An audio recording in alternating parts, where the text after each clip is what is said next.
Comenzando la semana nuevamente aquí por FM Horizonte. Durante el día de ayer y el día de hoy estuve haciendo las veces de especialista en barras, como me pusieron en Crónica TV. Es un título así ganchero. Es un zócalo ganchero, digamos, pero no soy especialista en barras ni mucho menos. Pero bueno, agradezco a aquellos que me llamaron, Crónica TV, Sol, FM Sol de Santa Fe Capital, FM Cañuelas, bueno, varias radios y canales, así que estoy agradecido. Estuvimos hablando principalmente de lo que tiene que ver con el asesinato de Andrés Pichín Bracamonte, porque independientemente de lo policial, del hecho en sí, ¿no? Del asesinato de un barra brava, que tiene que ver con una parcialidad de uno de los equipos más importantes de la ciudad, como es Rosario Central, y su ladero. Independientemente de eso, lo que acá se está hablando es otra cosa. De lo que se está hablando es otra cosa, ¿no? Es de un reacomodamiento del esquema del narcopoder. ¿Y qué es lo que quiero decir cuando hablo de narcopoder? Bueno, no solamente es... perdón, estoy a la miseria todavía de participar en varios lugares radiales y televisivos y tengo la buena miseria. Así que bueno, sabrán disculpar las correcciones que haga. Pero bueno, cuando hablamos de narcopoder, no es solamente el narcotráfico como venta de estupefacientes en sí misma, sino es el narcotráfico como parte de un sistema de dinero negro, dinero oscuro, que tiene que ver con el agronegocio, bien digo, tiene que ver con el juego clandestino, tiene que ver también con la prostitución y tiene obviamente que ver con la droga. Cuando hablamos de narcopoder en Rosario hablamos de todo eso. Y eso no se circunscribe específicamente a lo, perdón, a lo marginal, a lo menesteroso, a la gente de los barrios calientes de Rosario. No, tiene que ver con todo un circuito de blanqueo de ese dinero oscuro que termina de alguna forma llegando a las esferas de poder y se retroalimenta. Por ejemplo, me decía alguien que participa del armado de varias campañas políticas habitualmente de diferentes partidos, que para concejal, para la categoría concejal, que es el peldaño más bajo de la carrera política de alguien, el peldaño más bajo, se arranca por eso. Para concejal, si querés hacer una campaña como la gente, entre comillas, ¿no? Siempre está aquel que puede hacer la tiza y carbón, ¿no? Militando al viejo estilo, la vieja usanza, pero eso sabemos que hoy no sucede, sino solamente los corazones y las mentes más románticas de algunos como nosotros que nos gusta la política o hablar de política. Pero si vos querés hacer una campaña como la gente, en Rosario estamos hablando de $100.000, la friolera de $100.000, de acá hasta las PASO del año que viene. Y desde las PASO del año que viene hasta las generales del año que viene, en este caso se eligen concejales, no se elige intendente, $200.000 más. O sea, suma $100.000 más $200.000, 300 lucas verdes. Eso sale hoy por hoy una campaña concejal.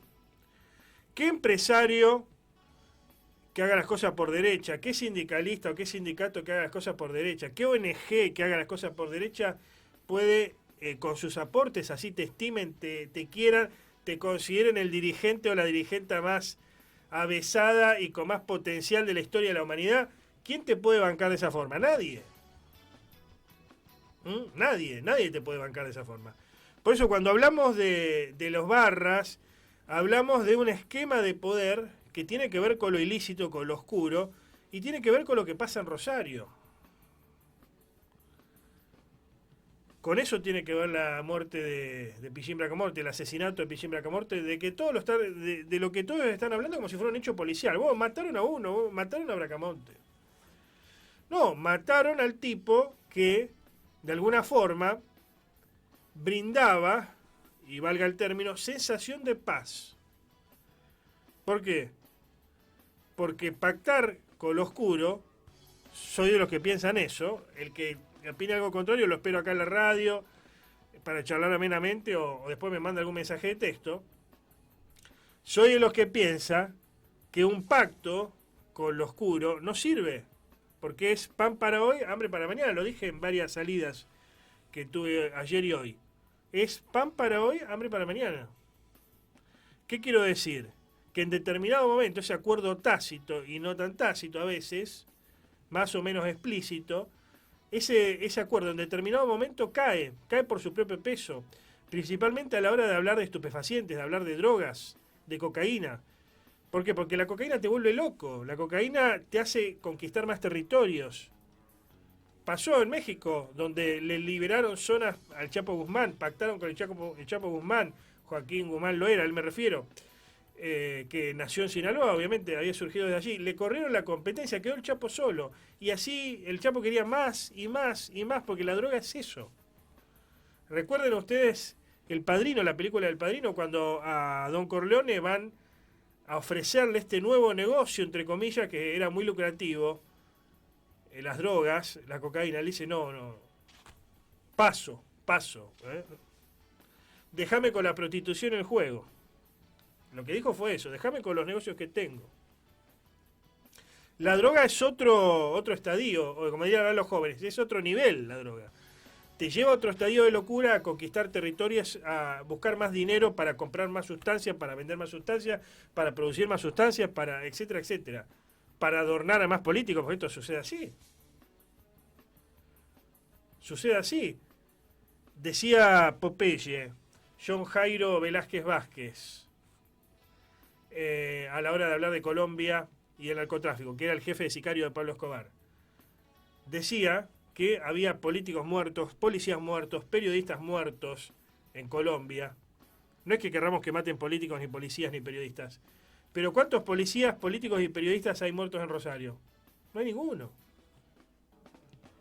¿Por qué? Porque de alguna forma todos, yo no, pero casi todos o todos participan de esto.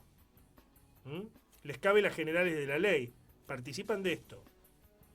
No hay un enfrentamiento de los buenos contra los malos. Si no, habría policías muertos, periodistas muertos o políticos muertos. Funciona así. Por eso me parece que lo de Bracamonte hay que verlo en otro sentido. Ahora vamos a estar hablando con alguien que lo conoció y que hoy publicó un video muy interesante que se viralizó en redes sociales sobre el hecho en sí y sobre por qué lo podrían haber matado a Bracamonte. Pero me parece que lo de Bracamonte hay que analizarlo en otro sentido. En el sentido de un esquema de narcopoder que se va reacomodando en la ciudad y que aquellos que trabajaban con viejos códigos, dígase Andrés Pichín Bracamonte, dígase en su momento Roberto Pimpi Caminos, varios comparaban lo de Bracamonte con Claudio Pájaro Cantero, era diferente. Yo creo que de alguna forma tuvo que ponerse bajo la égida de Andrés Bracamonte de los Monos porque no le quedó otra, ¿no? Entonces le daban seguridad, entre comillas, a cambio de protección.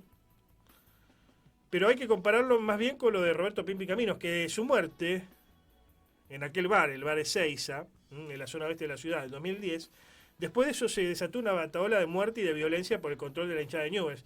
¿Por qué? Porque el control de las hinchadas, además de la pasión, o creo que independientemente de la pasión, es eso, es el control de negocios oscuros, entre lo que está también el tema de la droga.